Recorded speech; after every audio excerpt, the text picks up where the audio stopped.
7 ప్రాథమిక పాపాలు. 1. గర్వము లేదా అహంభావం. దేవునితో సమానమని భావించటం. దేవునితో సమానమయ్యే ప్రయత్నంలో లూసిఫర్ పతనమయ్యాడు, పరలోకము నుండి నెట్టివేయబడ్డాడు. మరో ఉదాహరణ, ప్రజలు తమ పేరు ప్రఖ్యాతి కోసం ఆకాశాన్ని తాకే గోపురం నిర్మించాలనుకున్నారు, చెల్లాచెదరయ్యారు. 2. ఈర్ష్య. ఇతరుల విజయాన్ని చూసి ఓర్వలేకపోవటం మరియు బాధపడటం. దేవుడు హేబేలు బలిని అంగీకరించి కయ్యను బలిని తిరస్కరించాడు. కయ్యను ఈర్ష్యతో తన తమ్ముడు హేబేలును చంపేశాడు, దేశ దిమ్మరి అయ్యాడు. 3. కోపం లేదా నియంత్రణ లేని ఆగ్రహం. మోషే ప్రజల మీద మితిమీరిన కోపంతో దేవుని ఆజ్ఞను మీరి రాయిని 2 సార్లు కొట్టాడు. ప్రతిఫలంగా మోషే వాగ్దాన భూమిలో ప్రవేశించలేకపోయాడు.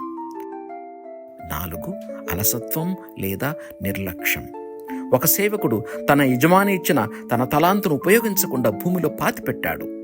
ప్రతిఫలంగా ఈ సేవకుడు అంధకారంలోనికి నెట్టివేయబడ్డాడు, పతనమయ్యాడు. 5. అత్యాశ లేదా లోభం. ధనము మరియు వస్తువుల పట్ల అతి వాంఛన కలిగి ఉండటం. యూదా ఇస్కారియోతు 30 వెండి నాణాల కోసం యేసు ప్రభువును ఒక్క ముద్దుతో శత్రువులకు అప్పగించాడు. చివరకు ఆత్మహత్య చేసుకున్నాడు. గురుద్రోహి.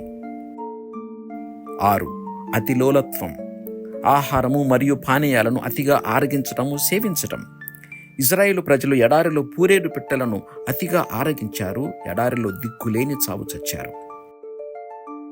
7. కామము లేదా వివాహేతర శారీరక కోర్కెలు. దావీదు బత్షెబాను చూసి కామంతో ఆమెతో పాపం చేశాడు, ఆమె భర్తను చంపించాడు. దావీదును ఈ పాపం జీవితమంతా వెన్నాడింది. ఈ 7 ప్రాథమిక పాపాలు మనలను దేవునికి దూరం చేస్తాయి. వీటికి దూరంగా ఉందాం. God bless us.